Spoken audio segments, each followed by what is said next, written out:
back again to the channel. So today let's talk about then Russia's nationalization policy. Like I said in another video, France is the only country that is European country that is being smart on its investment in Russian economy. France did not, they only paused economic activities. French companies paused economic activities, but they did not pull out. But now, companies that are pulling out of the Russian country or economy will suffer great loss. Now, I'm talking about an article here, I'm reacting from an article here.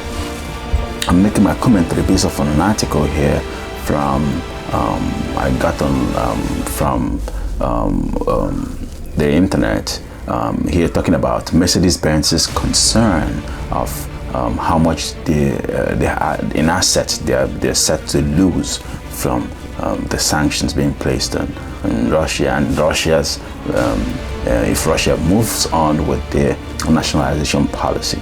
Here, Mercedes-Benz estimates its assets in Russia at 2 billion euros, which is about $2.2 billion, which is exactly the kind of damage that threatens the concern if Russian authorities nationalizes the enterprise of the company from unfriendly countries. Mercedes-Benz predicts that for factories in the European Union, the current situation in Ukraine carries the risk of disruption in the supply of components and energy, as well as targeted cyber attacks. This is citing from Reuters. I just pulled this from different, online publications regarding the concerns of nationalization of foreign assets in Russia. Recall that last week, it became known that the Commission of the Russian government approved the idea of nationalizing the properties of companies that left the Russian market.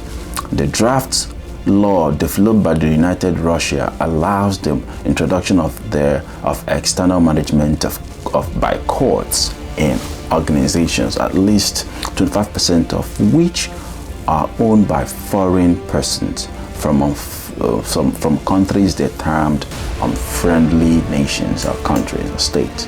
This will prevent bankruptcy and save jobs. So the Russian economy, they are moving towards trying to save jobs of the Russians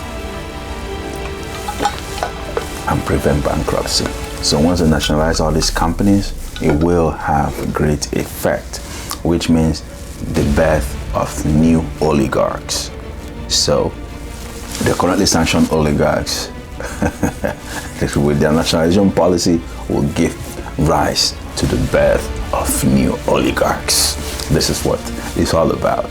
Now, Mercedes-Benz is a co-owner of an automobile plant in Sipovo in Moscow region, which employs about 1,000 people and produces the E-Class sedans and a number of crossovers. The plant is currently idle because of the sanctions. Don't forget that, because of the sanctions. Daimler Truck, owned by Mercedes-Benz, holds about 15% stake in the IKEMS and is a co-owner of the DKU's joint venture, which manufactures Mercedes-Benz and Mitsubishi Fuso trucks at facilities in Nabrezhnya Chelny. These are the regions. So, they form partnership like what you have in China, where you say transfer of intellectual properties. Now they form partnership with all these foreign companies. So you have certain percentage of stakes given to locals. So if you stop operation, the local will take over your own percentage of stake to keep the company running, to save jobs and avoid bankruptcy. The specific amount of potential damage includes the obligation of the Russian branch of Mercedes-Benz to the banks in the Russian Federation, which is about 1 billion euros, for which the German concern provided global guarantees. So all these things that they all need to take a close look into. sanctioning all these companies from Russia. You've taken away the West is taking away all their soft powers. Now what is left is what? The hard power. Are you willing to go through the hard power route? Such all these companies, one after the other, will not work. It will not solve the situation. It will have to do it gradually, little by little, to put pressure. But when you sanction all these companies at the same time, I mean, Russia has never been a democracy, and the people, they are much more concerned about their livelihood other than who is their president or not. So whether they are democracy or not, it's none of their business. They're used to traditions of hierarchy in society, but a lot of people might have a different opinion as the West try to have a different opinion about our country. It's just like when you say, if you're talking about Africa as a whole, Africa, naturally, we have our own system of democracy that is different from the system of democracy being imported from the West. So which is why you see most coups rising up in Africa, because whatever system of democracy that is being imported is not in line with the culture and traditions of the locals in Africa. So, which is why you see them revolting and having coups and trying to be nationalistic.